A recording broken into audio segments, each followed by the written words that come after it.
The new expansion is coming with housing in Gw2, and we got some new information on a blog post. And also, on Friday, we'll get a live stream where they show off all of these features and how they work.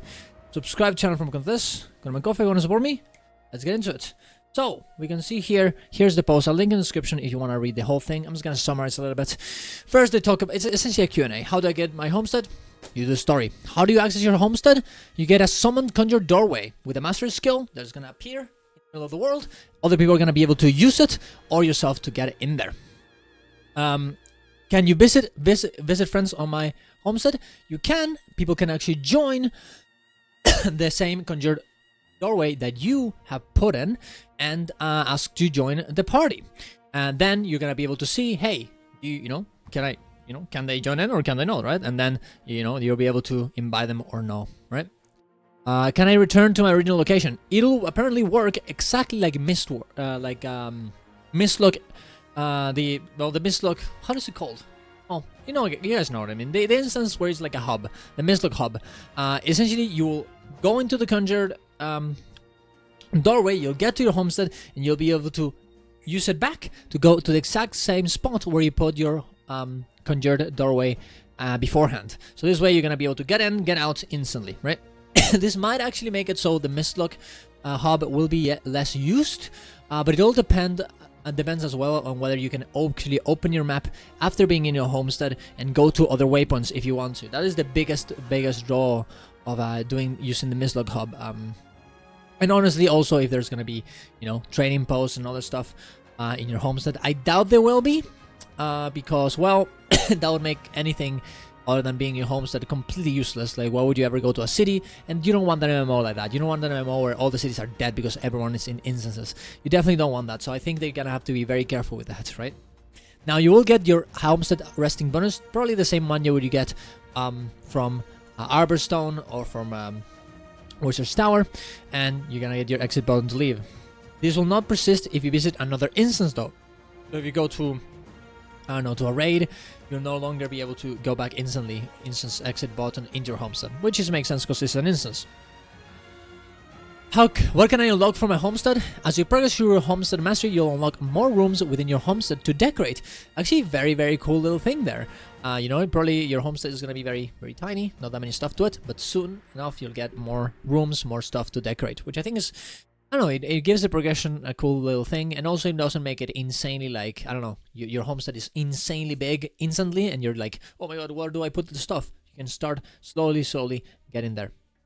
You can also unlock improvements to your lumber mill, mine, and farm facilities. Because upgrades and spawns to your personal story, home instance carry over to the homestead. You can also collect various gathering notes, convenience features, and characters like hungry cats. And finally, you can unlock decorations through the Handywalker discipline, which is refined account-wide crafting ability. That's also true. We're not gonna get a scribing with us. We're not gonna use scribing for decorating our homestead. We're gonna use Handywalker discipline, which is not exactly a discipline. It's not exactly an actual crafting. That's something that you were gonna craft over and over again to get bigger levels. Is gonna work, and they talk about this later. Here is gonna work as a mastery line. So you're gonna have to do actual content in the expansion to level it up and get actual mastery points.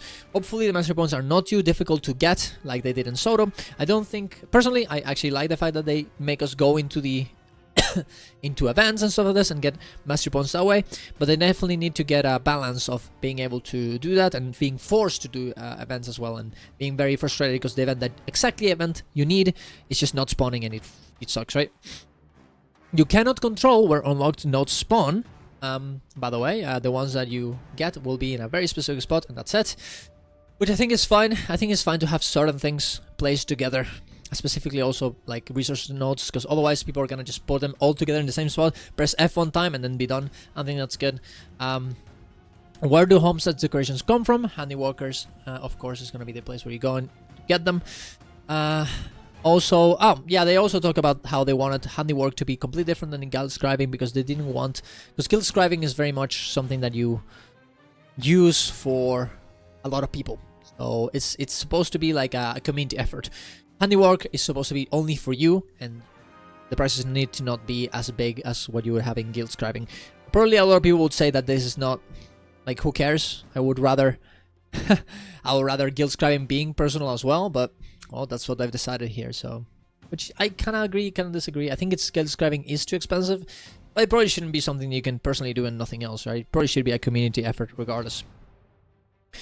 How do you decorate your homestead? There's going to be a decorate button, and you're going to be able to enter decorating mode. In this mode, players have various skills in the skill bar to replace new decorations. I remember it was like a little bee that you would fly around with. Additionally, you can enter a flying mode that allows placement of items anywhere a player normally cannot reach. And they'll be demonstrating this on Twitch on Friday, August 2nd, showing us how it actually works and how you play stuff.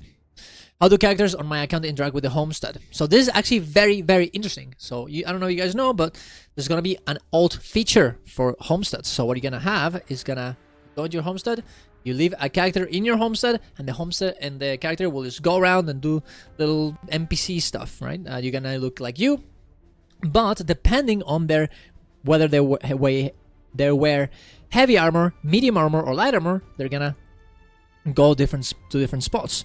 If you're a heavy armor, you're gonna go near the portal. If you're a medium armor, you're gonna be an adventurer, and you're gonna be near the main homestead building. And if you are a light armor or scholar, you're gonna end up in a secluded cave away from the homestead, which is perfect for concentrating.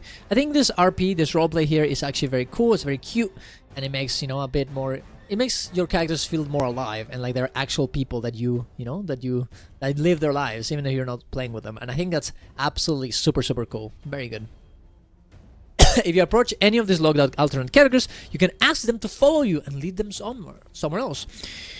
When you're ready for them to stay put again, you can ask them to stay and they'll stop following. This is something that ESO actually has, and I found it very, very cool. And I was actually gonna complain about the fact that this does not seem to be a feature, but there it is. I think it's super, super cool, super fun. Will all the characters I leave in the homestead when I log out show up? Can I control which ones show up or disable them? All characters left within the homestead when you log out will be visible when you're playing other characters. Can we control the appearance of dice and mounts in the stable? How those are chosen? And apparently what it is that if you have your mount died in one way or the other, it'll be applied for that homestead visit according to your character. So if in one character I have my raptor with red, it'll appear red when I'm on that character, and if I have another character that is yellow, it'll be yellow on the other one. And the skins are controlled in the same way. So yeah, it seems like that's gonna be the way that it's gonna work. So honestly, it's kind of cool because that way, depending on your class, depending on your character, you might actually have different.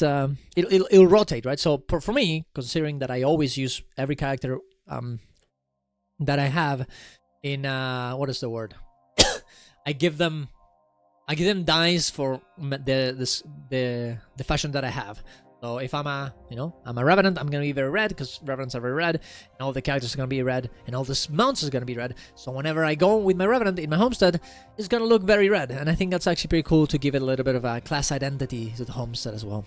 And remember, guys, there's gonna be a live stream. I'm gonna be live streaming this as well. I'm gonna be looking at all the features so I can make a video about it, make a little summary of it. So definitely follow me on Twitch. Follow me on Twitch so you can see this live stream. And we can all see what the features are and how they work, and you can watch me on other days as well. Regardless, that's about it. Tell me what you guys think. Tell me if there's anything that you're missing out of your homesteads, anything that you would rather have that you don't have, or anything that you didn't like here.